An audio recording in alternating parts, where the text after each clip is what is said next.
stepson Jace broke into my room at midnight. His next move left me speechless, a true story of forbidden desire, Part 3. The Oregon rain was a relentless force, a curtain of gray that draped itself over our small wooden house on the edge of this coastal town. It pounded against the windows, a staccato rhythm that mirrored the frantic beating of my heart, unbroken since the day that cryptic letter slipped into my life. I'm Elena Voss, a woman who once thrived under the glittering lights of Miami's high society, where champagne flowed and secrets hid behind every smile. Now, I sat wrapped in a thick wool sweater, staring out at the mist that swallowed the pines, a far cry from the sun-soaked beaches I'd left behind. Across the dining table, Jace sat with his hands wrapped around a steaming coffee mug, the warmth rising in faint tendrils that danced with the intensity of his gaze. His eyes were a storm, gentle one moment, fierce the next, as if he could shield me from the unseen threats lurking beyond these walls. Between us lay the letter, its red ink scrawled like blood across the page, "I know what you did." Next to it, a photograph, a candid shot of Jace and me on an Oregon beach, laughing under a fading sunset, oblivious to the camera's eye. It was evidence, a silent accusation that our past had tracked us down. "We'll get through this," Jace said, his voice a low, steady rumble that cut through the rain's drone. His words were meant to comfort, but they couldn't chase away the cold dread slithering up my spine. Someone knew about the forbidden bond that had uprooted us from Miami and driven us to this remote refuge. Someone was watching, and I couldn't shake the fear that our illicit desire would demand a price far beyond what I'd ever imagined. Our early days in Oregon had felt like a fragile Eden. Jace took a job at the docks, coming home with the briny scent of the sea and the faint tang of oil clinging to his rugged frame. His hands, roughened by labor, were still tender when they pulled me close, a silent promise that we'd left the chaos behind. I threw myself into organizing small events, weddings, birthdays, anniversaries, for the tight-knit locals, piecing together a new identity from the wreckage of the old one. We lived as lovers, shedding the labels of stepmother and stepson that had once defined us, but Victor's shadow lingered. My late husband haunted my dreams, his voice a whisper in the silence, asking if I regretted the choice that had shattered our family. Jace sensed my unease, and he fought it with passion, nights where his touch erased my doubts, his breath a fire that burned away the guilt. But the letter changed everything.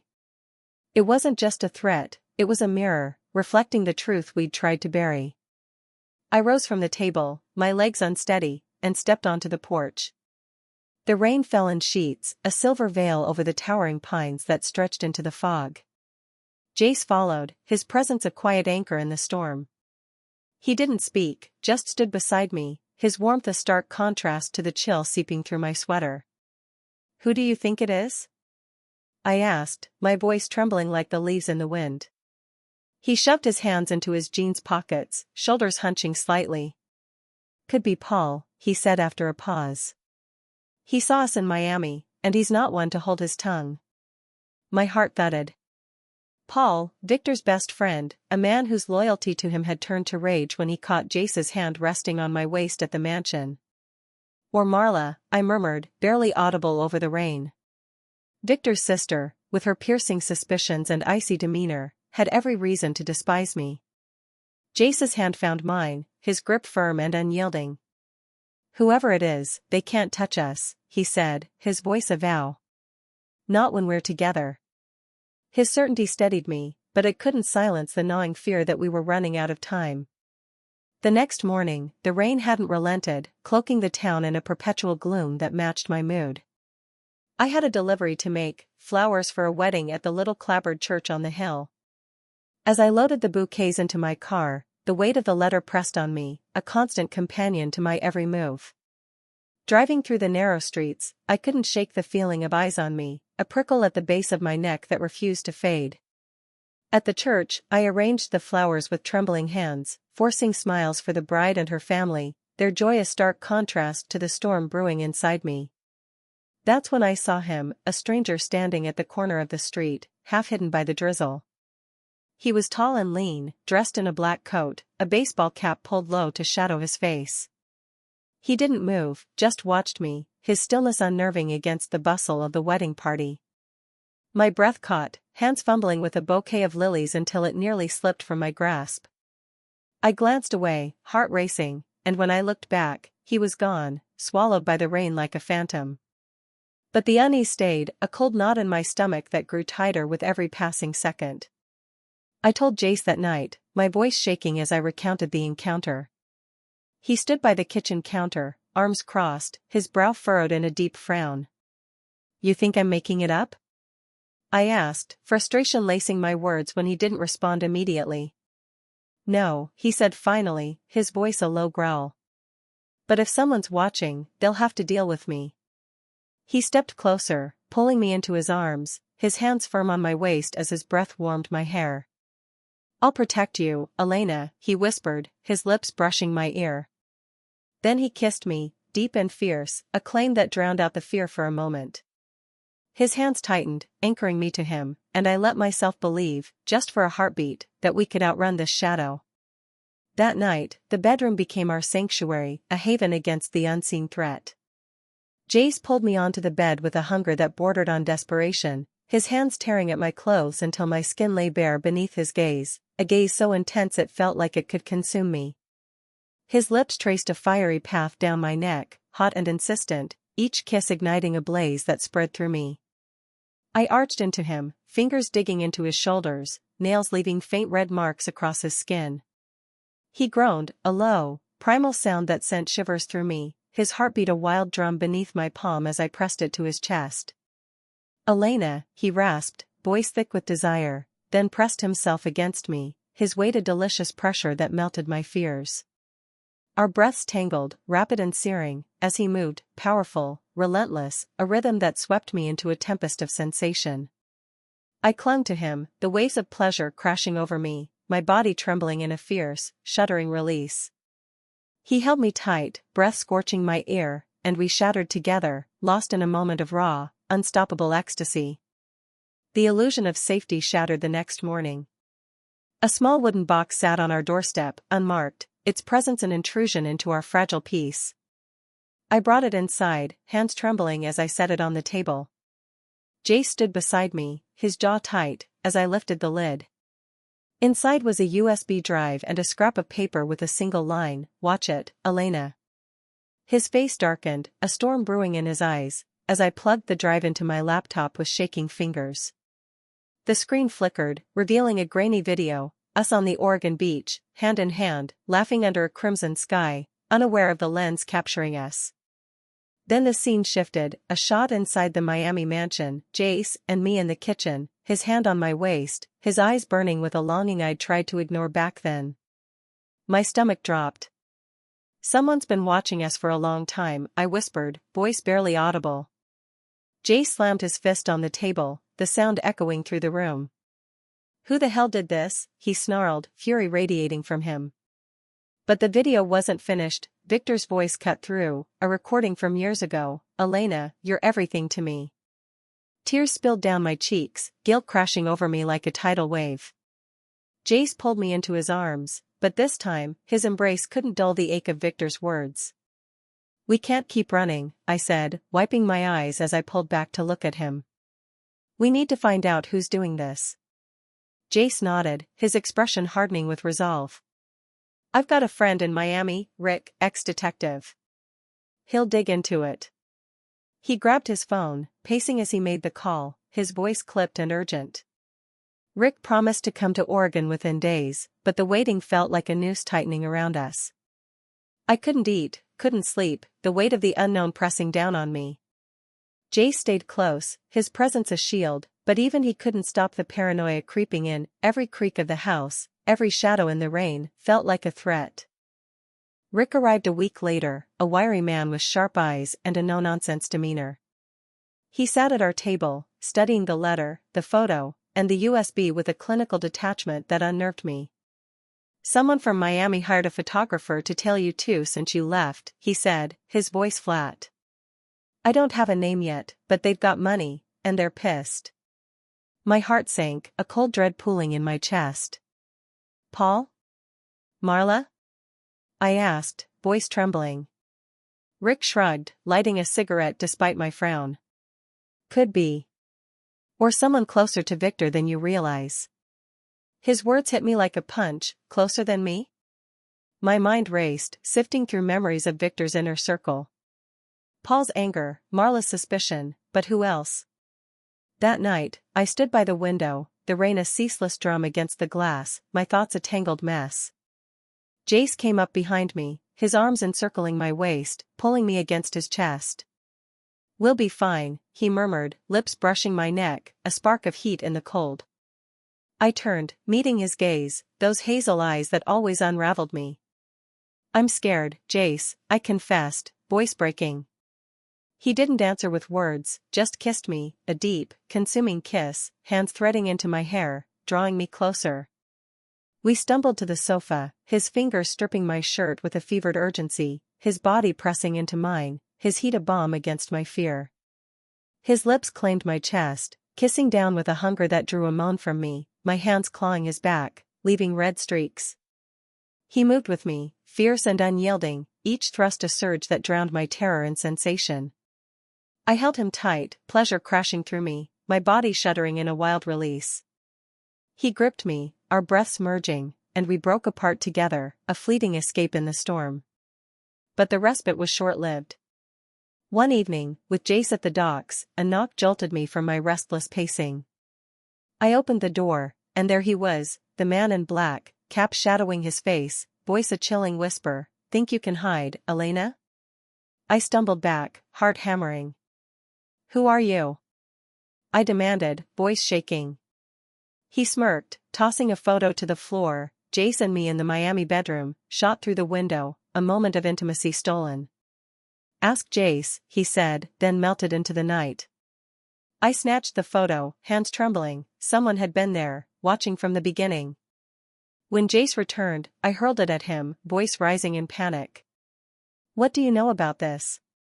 He froze, face paling, silence stretching too long. "I'm not sure," he said at last, voice low. "But I saw a strange guy at the Miami docks once, before we left. Thought he was just a drunk." I stared, fury and fear colliding. "You didn't tell me?" He grabbed my hands, eyes blazing. "I didn't want you to worry.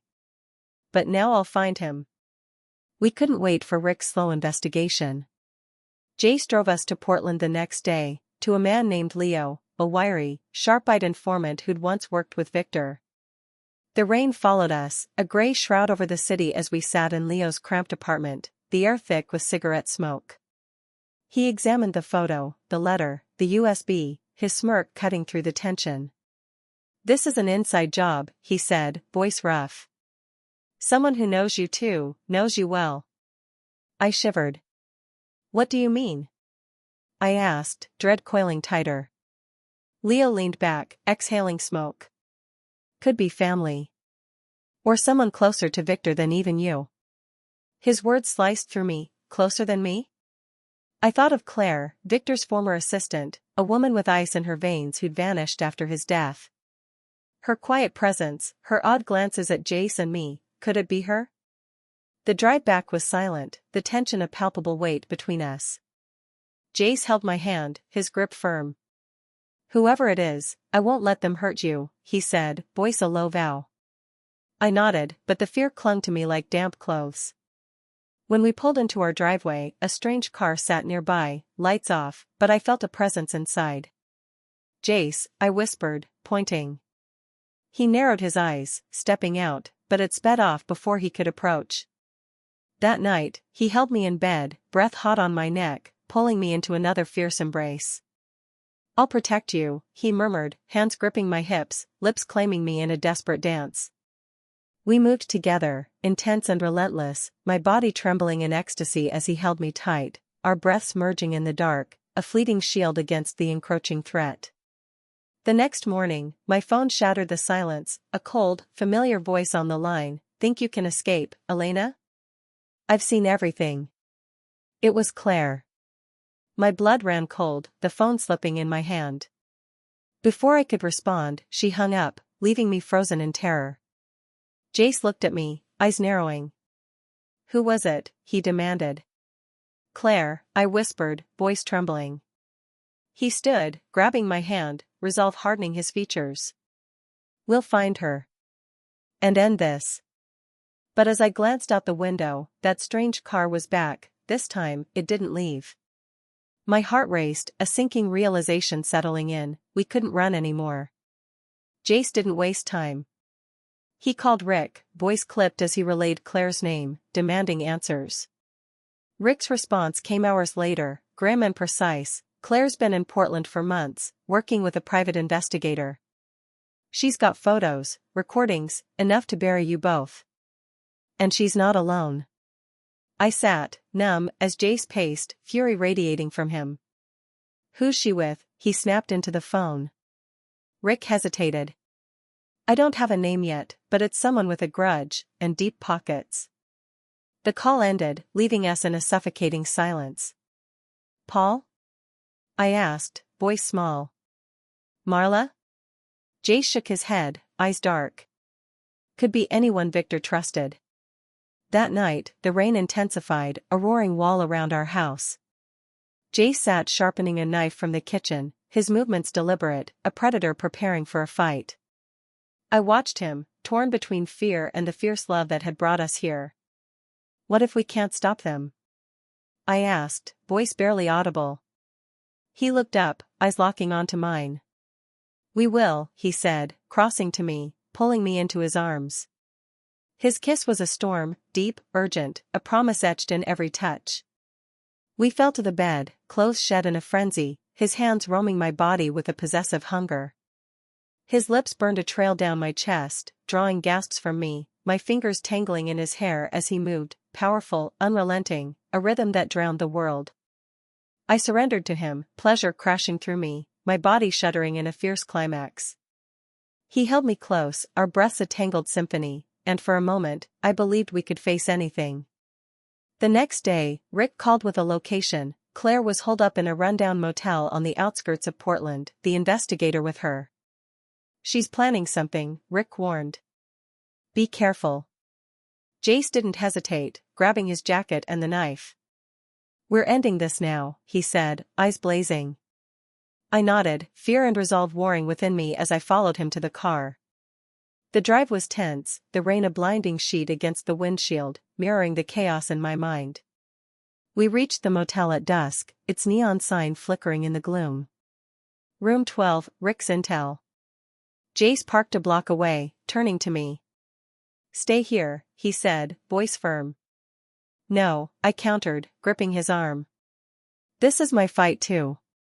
He relented, jaw tight, and we approached the door, the rain masking our steps. Jace knocked, the sound sharp against the storm. The door creaked open, revealing Claire, her blonde hair pulled back, eyes cold and triumphant. Elena, she said, a smirk curling her lips. You're predictable. Before I could respond, Jace lunged, shoving her back into the room. She stumbled, laughing, a sharp, bitter sound. You think you can stop this? She taunted, pulling a gun from her coat. My heart stopped, but Jace moved faster, knocking it from her hand with a swift strike.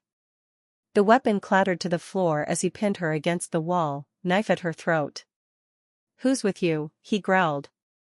She glared, defiance in her eyes, but a noise from the back of the room drew our attention, a man stepping from the shadows, the same figure in black I'd seen in town. Enough, he said, voice low, raising a second gun. Jace froze, his grip on Claire loosening as she smirked. Meet Daniel, she said. Victor's brother. My knees buckled. Victor's brother? Daniel, a man I'd met only once, years ago, his face a vague memory until now. You killed him, Daniel spat, eyes locked on me. You and your little affair drove him to his grave. I shook my head, tears stinging my eyes. Victor died in an accident, I choked out. A lie, Daniel snarled. He drank himself to death after you betrayed him. Claire stepped free, retrieving her gun as Daniel kept his aimed at Jace. We've got everything, she said, pulling a folder from a table, photos, recordings, emails. Enough to ruin you both. But we don't want that. We want you to suffer. Jace's eyes darted to me, a silent plea, and I knew we had seconds. I lunged for the table, grabbing the folder and hurling it at Daniel. It hit him square in the face, papers scattering, and Jace tackled him, the gun firing into the ceiling as they grappled. Claire swung at me, but I dodged, adrenaline surging, and grabbed a lamp, smashing it over her head. She crumpled, unconscious, as Jace wrestled the gun from Daniel, pinning him to the floor. Breathing hard, Jace looked at me, blood trickling from a cut on his brow. "You okay?" he asked. I nodded, trembling, as he tied Daniel's hands with a cord from the blinds. Claire groaned, stirring, but we had them, for now. "Call Rick," Jace said, tossing me his phone. I dialed, voice shaking as I relayed the situation, Rick promising to arrive with police within the hour. The motel room was a chaos of overturned furniture and scattered papers when Rick arrived, 2 officers in tow. Claire and Daniel were cuffed, their defiance replaced by sullen silence as they were led away. Rick stayed, helping us gather the evidence, Claire's folder, the USB, the photos, handing it over to the police as proof of their blackmail. "They'll face charges," he said, clapping Jace on the shoulder. "Extortion, stalking, assault. You're in the clear, for now." Back home, the rain had eased to a drizzle, the house quiet as we sat on the sofa, exhaustion settling over us like a heavy blanket. Jace held me, his arm a steady weight around my shoulders. "It's over," he said, voice soft but firm. I leaned into him, tears welling up, not from fear, but relief. "Is it?" I asked, voice small. "They're gone, but the past." "Victor," he tilted my chin, meeting my eyes. "Victor's gone, Elena. What we have, it's ours. No one can take that." His words were a balm, soothing the raw edges of my guilt. We didn't speak of Miami again, or of the ghosts that had chased us. The days stretched into weeks, then months, the Oregon rain a constant companion as we rebuilt. Jace worked the docks, I planned events, and we lived, quietly, fiercely, together.